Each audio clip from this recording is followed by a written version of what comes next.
I'm pleased to be joined by Paul Fitzgerald and Elizabeth Gould. I'm going to link all of their material in the video, but I want to welcome them personally. Thanks a lot for being with me. Thank you for having us. You know, we're recording this on the 23rd anniversary of September 11th. When you look at the anniversary of 1963, of November 22nd, 1963, the 23rd anniversary was 1986. So just in your opinion, where do you see that tragedy of 9/11, that catastrophe of 9/11, 23 years later? And possibly, do you think about it much when you're doing your particular research? Oh, sure. I mean, we were involved with Afghanistan in the 1970s, in the 1980s, in the 1990s, and we got to meet all kinds of people who are associated with it. And it was, as they say, a very spooky enterprise from beginning to end. It always had been, going back to the British Empire in the 19th century. So there were deep ties there. There were deep connections, which we ran across and came into. Some of the people who formulated the policy for the United States had very little understanding, if any understanding, of what was going on in Afghanistan. And so we discovered, in following that trail back, we discovered, and even talking with our own CIA people, that that went back to the British.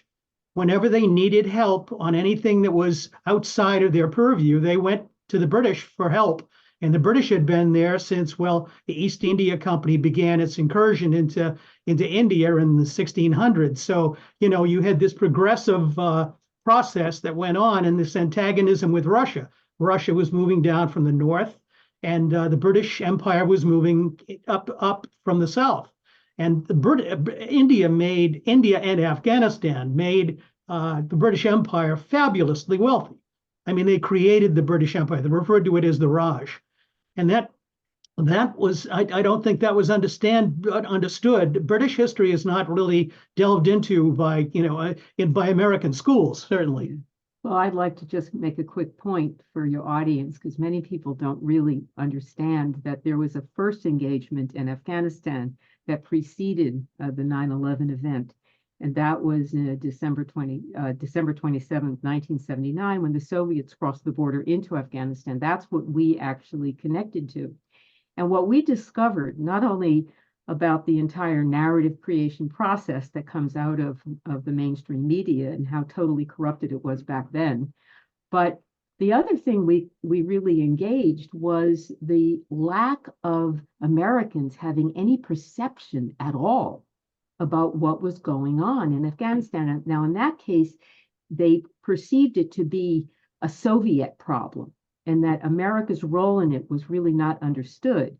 The Saudis were really the big financiers, and of course, the British were really the ones doing a lot of the legwork on the ground, and they had no limitation to what they could do, which the U.S. had at that time because of the Church Committee hearings on the CIA. So you had a lot going on. Well, what it really ended up doing was cutting Americans off who were looking at the stock market, which of course was going up like crazy because of the military-industrial complex now having the huge increases based on the Soviet invasion of Afghanistan. That became the justification.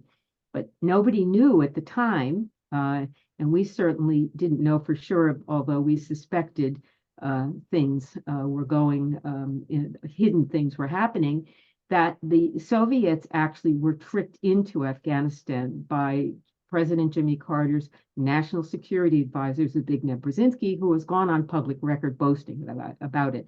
So what we really experienced with 9/11, actually, here, we're talking 1979, the invasion. We get to Afghanistan, early 80s. We try to cover this story. We go through the 90s. We get to 2001, and everyone said to us, "What's Afghanistan? Why do you think it's so important?" And then all of a sudden 9/11 hits, and everybody wants to know, how did you know? Where's your documentary? Why didn't we see that back in 1981? Well, let me jump in on that point, because so September 11th happens, but the Afghan, I guess, campaign doesn't begin until October 7th with this sort of clandestine strikes. So for those weeks, where are you thinking this is heading to Afghanistan? I mean, though for that period when there was that kind of unification of our country, if you recall, and we were kind of rising up together, and then suddenly then we're going in for this endless war. So where were you for those few weeks? Like, think in your mentality. We had already been working with Sima Wali, who was a member of the royal family of Afghanistan and who'd been exiled when the Marxists took over in 1978. And we ran into her at one point back in the 1990s and became very familiar with what she was trying to do. She had an NGO that she was working with to help Afghan women, and the Mujahideen were not pro-women's rights, and certainly the Taliban were anti-women's rights. So at any rate, so we did what we could to help her write some speeches, and she made presentations at the United Nations. And so anyway, we were meeting up with a lot of different people at that point who were interested in the fate of Afghanistan because the war had dragged on. It had dragged on, over and over and over again into the Soviet war. The Soviet war officially ended in 1989. 89. They were there from 1981 and 1980 until 1989. But the fact is that the people that the United States had backed, the so-called Mujahideen freedom fighters that were very much a product of Zbigniew Brzezinski and the CIA and British intelligence. They certainly they fought it out themselves, between themselves. They always knew from the beginning that they were not capable of forming a legitimate government. In fact, they didn't want to, but the intelligence agencies didn't want them forming a legitimate government. Yeah, this was something we constantly had to warn our Afghan friends that they kept asking, why is it now 20 years since the Soviet invasion and nothing has changed? It's worse. In fact, the creation of the Taliban was a direct result of Pakistani intelligence literally forming, radical extremists who were Pashtuns, but they had been radicalized over the 20 years in many cases. And when they ended up going back into Afghanistan, this would have been starting in 1992. This is all part of the Charlie Wilson War claim that the U.S. made a mistake at the end. They didn't do right by Afghanistan. They never intended to do right by Afghanistan. That's clearly the truth. And so the Taliban were sent in by Pakistani intelligence, and they were the ones who cut down the Mujahideen, who were in many cases drug warlords who had been empowered by the CIA, like Gulbuddin Hekmatyar, got the most money from the CIA. And they were literally, that's when Kabul got destroyed. It was in this battle between the Mujahideens fighting each other, and then the Taliban finally coming in and finally taking over.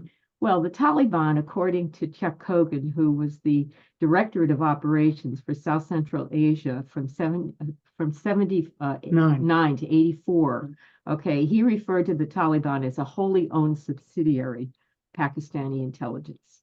And so the idea that they represented anything Afghan was a fraud, especially their treatment of women. Afghan women were well known to be highly educated. In fact, in the 1970s, there are famous pictures of Afghan women in miniskirts attending Kabul University. And, so this whole idea of extremist Islam somehow having anything to do with Afghanistan was a fraud. Well, but the group, the Pashtuns, the ethnic group, the Pashtuns, were considered to be ethnic Afghans.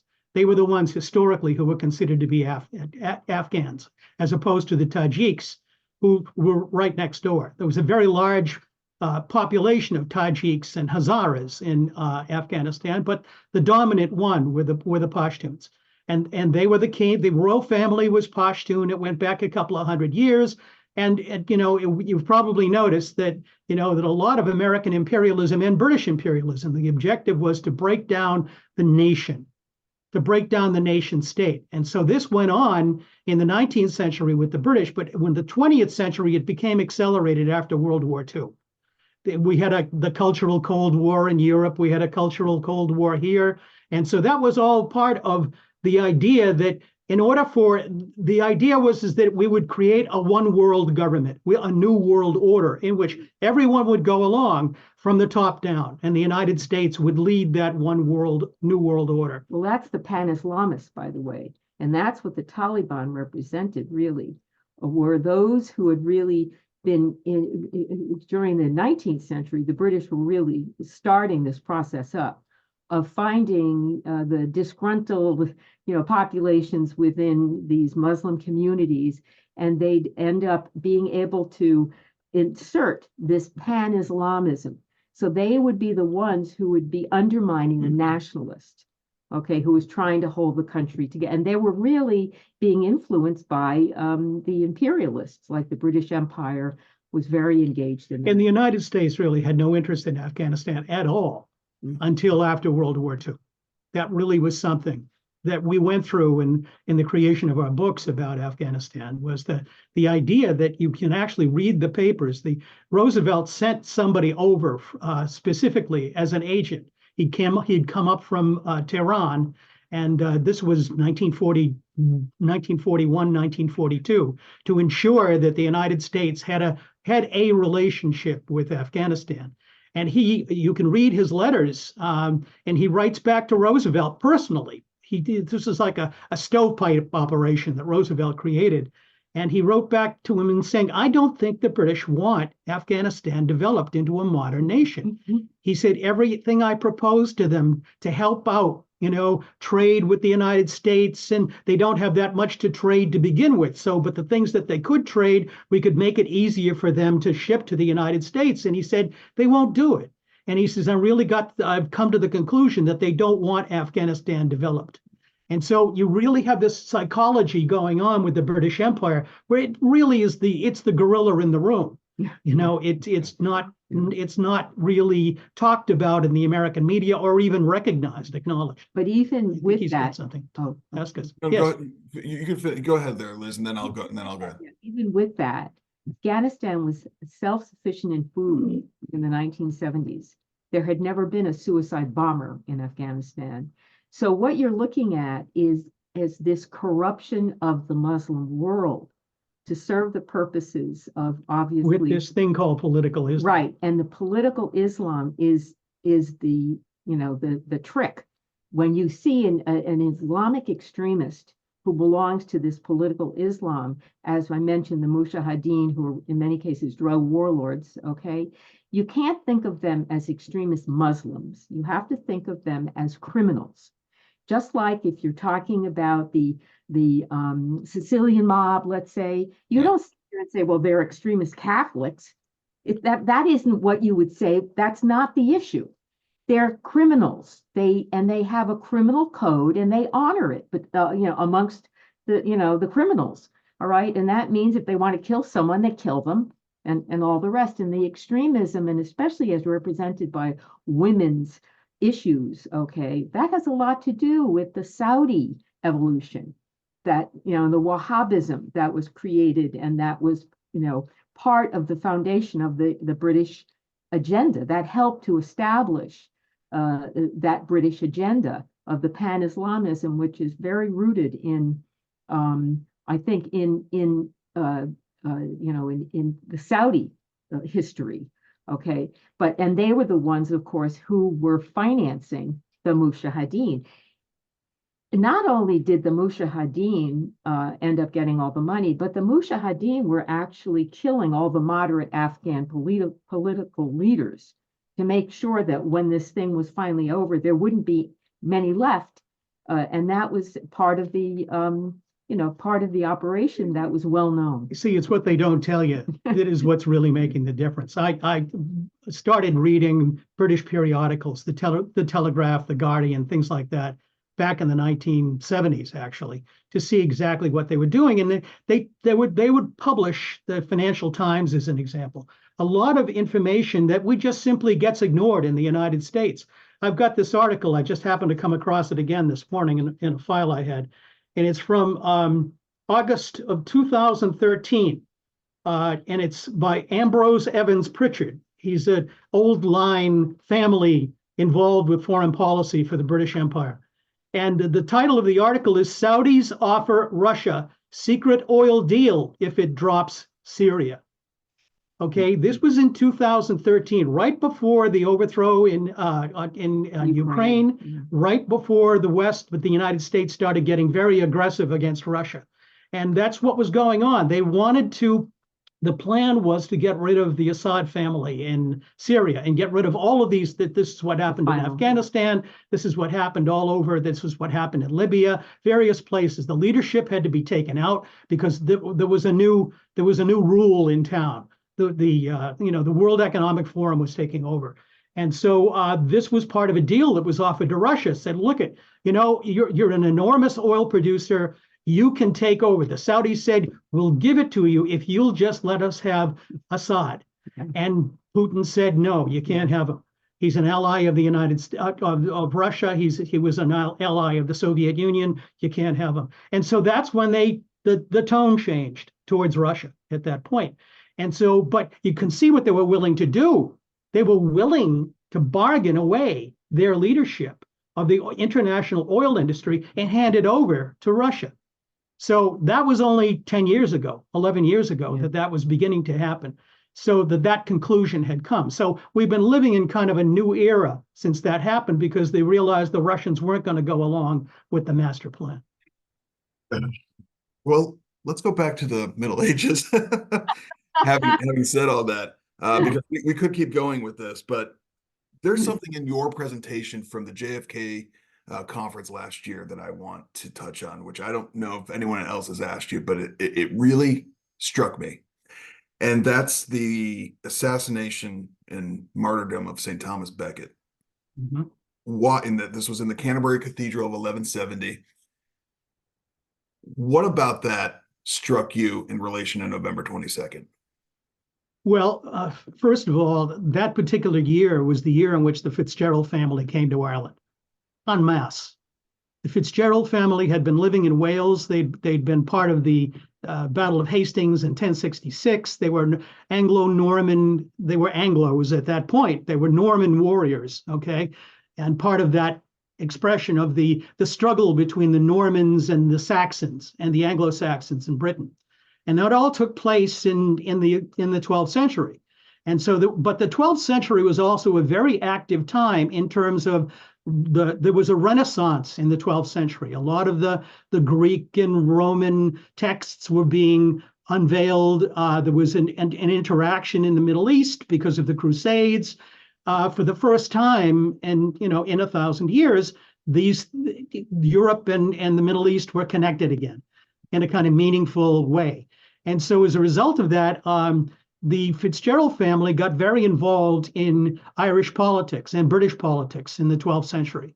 And so when Becket was killed, Becket was a Saxon, I believe, and Henry II was a Norman. So this was all part of this. At one level, it was part of the struggle between the Normans and the Saxons for control and legitimacy over who the rightful ruler of Britain was supposed to be. But at that particular time, anybody and their brother could have raised an army and challenged the king and declared themselves, and with the authority of the Vatican, could have declared themselves the leader of a new nation. And so this was very possible that happened in 1170. There was the Earl of Pembroke, Richard de Clare, was a rival baron to the family of Henry II. And so he was clearly, his father, his uncles had been there. His uncles had been in the hunting party when William the Conqueror's son was killed. Okay, so there was a kind of issue as to whether he had been a ritual sacrifice in order to legitimize the rule of the Normans in Britain. And so, and the fact is that if you look at it from today's perspective, you'd say, oh, magic rituals, boy, that was really primitive. At the time, that's what, these things would not have been considered to be unusual or out of character. Apparently, there was a Saxon rule that the king had to be challenged every 7 years for his right to rule. And so there had been an issue with the previous archbishop over whether he could, who was it? The Archbishop of Canterbury St. Ansel. Okay. Ansel and the Archbishop of Canterbury 7 years before. And so you had this struggle going on, and he had avoided it. He had allowed William the Conqueror to be William the Conqueror's son to be challenged. This was in 1100. So the fact is that what you did was you had all of these rituals that were carried on by the Saxons. You had rituals that were carried on by the Normans. They were hiring witches to go out ahead of the battle before they'd fight them to consecrate the ground and do all the things that they did. So we kind of assume there's a lot of numerical symbolism involved with the 3 knights, or the 4 knights that went into the cathedral represented Pythagorean heresies. But the 3 represented the Christian triad, okay, the Father, Son, and the Holy Ghost. Trinity, so you got all of these other symbols that went along with it. And so we just happened to pick up a couple of books in our travels based on the background of the Fitzgerald family. And it turned out that there was a prelate in the Fitzgerald family who was writing about all of this stuff, first person. And secondhand back in the 1180s about the invasion of Ireland. Yes, I was good. And you mentioned this text, I think, in the presentation, if I have it right, and that sort. Go ahead. We came across it in the Boston Public Library, Strongbow's Conquest of Ireland, 1888.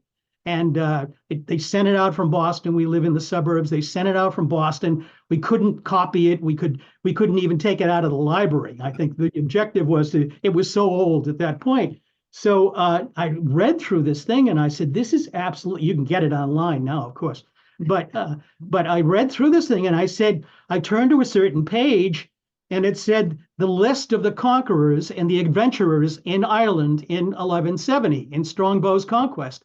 And the first 7 or 8 of them were Fitzgeralds. And the top one was my father's own name, William Fitzgerald. And I went, I don't believe this.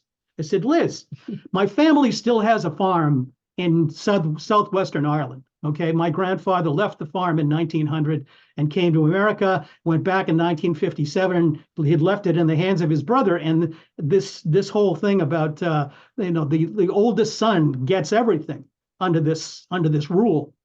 And he basically said, what's the deal with the farm? And my grandfather said, well, I'm not coming back. My father is not coming back. The next William is not coming back. So he said, it's yours. You own it. You take it.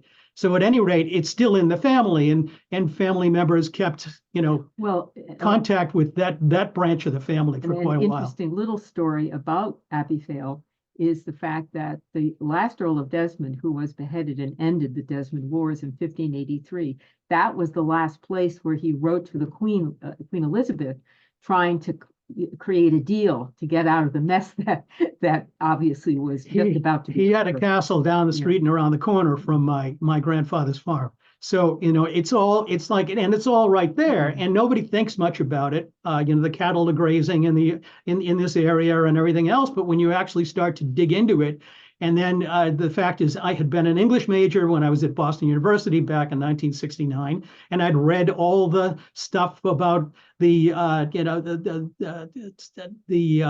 Fairy Queen and all of these things with all the British authors from the Middle Ages and the Renaissance, and so I had this background, and I had no idea that the Fairy Queen was an allegory for the war between the Elizabethans and the Fitzgerald families for the control of Ireland. Wow. So what's interesting about this, and this is where you talk about the mystical aspects of these things, is the further you get into these things, it starts to talk to you. It starts to reveal truths to you. And this was a personal connection for me, and I didn't realize I was drawn to doing it because of that personal connection. But as soon as I started reading these things and investigating them, they started to reveal themselves to me. So it was really kind of a very interesting experience. Yeah, I want to encourage people to stick with us, because this isn't don't get lost in the esotericism of what you're saying, because I really do think there's something there. Now keep going there, but connect why let's stick with the Becket and the ritual sacrifice. Mhm. You see that happening in Dealey Plaza? Yes, very much so. Absolutely, Oh, yeah. 100%, absolutely. There's just a lot Oh, of it. Once again, pivotal time period, crossroads. It was a legitimacy issue in Britain during that time period. Henry II was representing, of course, he was representing the civil authority. He was the new king of England, and he had not yet been coronated. That was one of the things that was interesting about it. He needed Becket to coronate him. Okay, he was ruling as king, but he hadn't been officially signed in. He needed his Archbishop of Canterbury in order to do that. And you see, I didn't know that at the time even when I wrote what you're referring to. yeah, that's Yeah. interesting. So at any rate, the church and the state were intimately connected. Yeah. Okay, the law was canon law. You had state law, but you also had the more powerful Catholic law, that church law that overcame everything else. And of course, you had the monasteries, the power of the monasteries, which weren't really diminished until Henry VIII, hundreds of years later. So, and they were massively lucrative, and that was part of what was driving. The monasteries were actually driving the Renaissance of the 12th century. You had this working class of loyal monks and priests who were developing and experimenting with the vineyards. They were producing record harvests. That were making the lords of the fields, the lords of these manors, fabulously wealthy with the technology that they were creating. And so this also gave them the ability to finance things like the writings and the translations of these ancient Hermetic texts that were at the time coming out of the Middle East. So you had an Paul, and let yeah. me just add real quick that this is the same. These monasteries, the monks are also Templar families, who are also crusading. So I think people should know that there was a lot of interconnection. That they weren't just random monks out there in the monasteries. Sorry to interrupt. Please continue. Yeah, exactly. And and once again, it was Cistercian. Okay. And so you asked about my personal connection to it. In Abbeyvale, the town that my grandfather walked out of in 1900, there was the Abbey. It was named after the Abbey by the River Fale. And the Abbey was a Cistercian monastery. And the Templars were, of course, founded by a Cistercian order. Bernard of Clairvaux. Yeah. Yeah, Right. but Bernard of Clairvaux. So you got these really intimate connections, and the more, once again, we started digging into this thing and discovered that there were members of the Fitzgerald family in the 13th and 14th century who were loyal Templars. In fact, the last abbot of the Templar monastery before they were dissolved was a Fitzgerald. So in Ireland.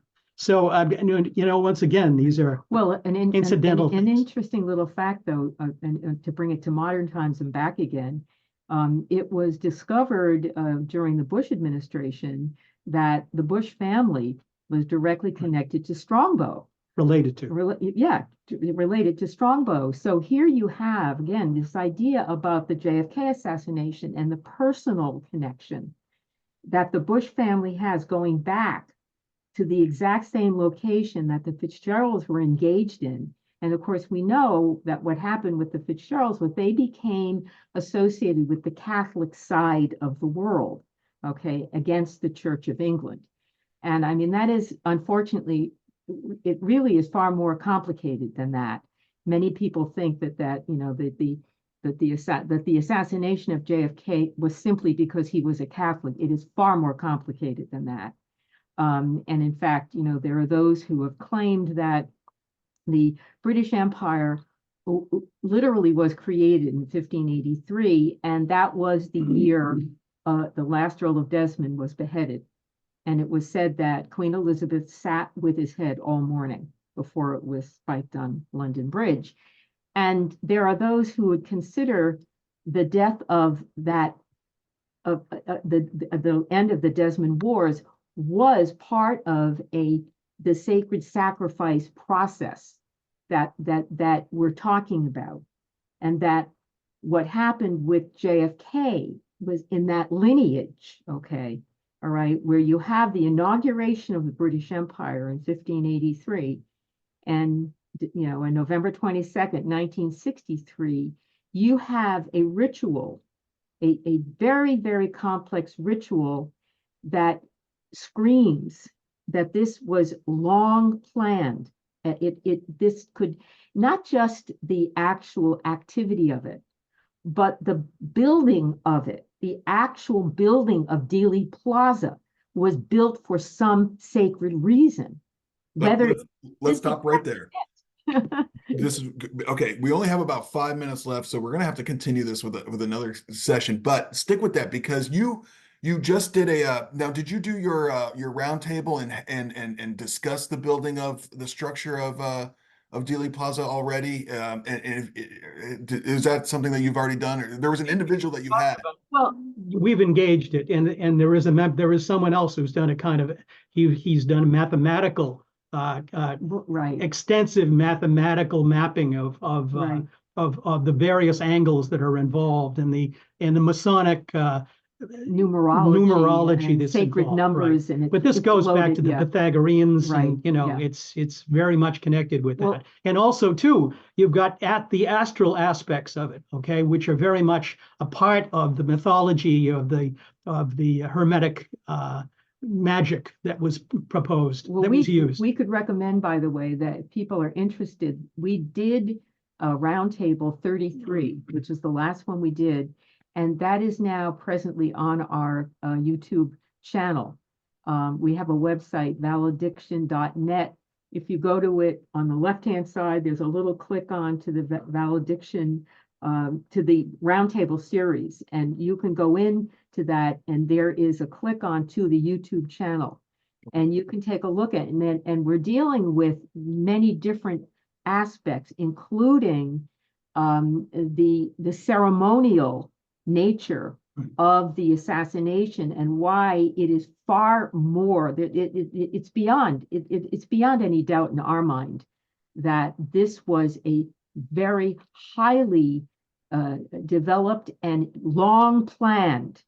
In fact, our publisher Chris Milligan likes to say that JFK was set up for assassination long before he was president, and we absolutely can understand the truth in that. And when you factor in the lineage from the Fitzgeralds, going back to 1170, right, and ending in 1583, that branch of the family, right. Then you can see it. It's coming out of the walls at you. Yeah. Tell people who C.W. Leadbeater is and why you included him in your presentation. Well, C.W. Leadbeater is he's a very interesting character, and he was very much he was an acolyte of Helena Blavatsky. Okay, back in the late 19th, early 20th century, Blavatsky was a mythologist. There was a whole kind of spiritualist movement during that time, and it was very linked with A.E. Waite and a number of other Masonically inclined Irish and British intellectuals. And W.B. Yeats, as an example, was one of the primary proponents of this stuff. And so they went around looking at all these ancient structures in Ireland and Britain and said there's something going on here. And of course, Leadbeater was one of these people who'd been recruited into this process, and he became one of the bishops that you wrote about, actually. Yeah, he was one of the original bishops who were consecrated into an alternate Catholic Church, and it goes by many names. It's very confusing when you actually get into it, trying to figure out what the line of succession of these people is. But he was definitely a very influential man, and he was bringing in Masonic rituals, and he claimed that there was a ritual tied directly to the Knights Templar and the death and the execution of the Knights Templar by the Pope, in which he condemned the Pope, and which the Knights Templar, Jacques de Molay, condemned the Pope and issued a warning that he would be taken within a certain period of time, and was taken within a certain period of time. Yeah. Also, so that this is one of the things that he said, and he referred to that particular thing is reflecting the 30th degree Right. of masonry, Right. that there was a degree Revenge. of revenge. Yeah. And within masonry, and that was what it was a reflection of. Mhm. So, Well, November 22nd, and was November the 20 day of infamy right, November for the Templars. was the day in which the Pope issued his edict Right. to basically not dissolve them, but basically Steal all their wealth to and give arrest it to them- the hospitallers.